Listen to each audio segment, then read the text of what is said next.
Hello friends, welcome to the wonderful world of Chinese characters. I am Entius. Today I would like to talk to you about practicing Chinese characters. If you are formally studying Chinese, you will need to practice writing every day.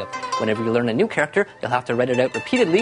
How many times depends on your teacher, but the more the better, especially in the beginning. When learning a new character, there are 3 things to keep in mind. Stroke order, which is very important, otherwise the character won't look right. The reading, including which of the 4 tones the character uses. 中国.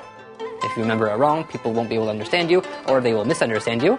And the meaning, if you've watched previous episodes of our program, you'll understand that Chinese characters aren't just random series of strokes. There's a reason why each character looks the way it does.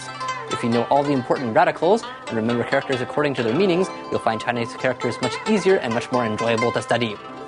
And don't be overwhelmed by the amount of characters. You'll need to know at least 3,000 to be able to read everything, but the more you know, the easier it will get. So just develop good study habits from the very beginning, understand each character well, practice every day, and read as much as possible. Studying Pinyin or Romanized Chinese is essential to learning a language, but some people learn just Pinyin and not Chinese characters, which I am highly against because it's impossible to understand the language that way, and really no fun at all. Another point I should note is the problem of left-handedness.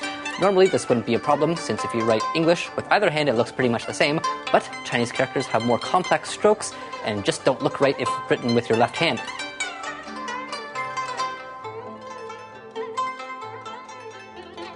An estimated 10% of the population is left-handed, but in China, lefties are taught from childhood to write with their right hand. If you're studying Chinese and you are left-handed, I recommend using your right hand, and I know people who write English with their left hand and Chinese with their right.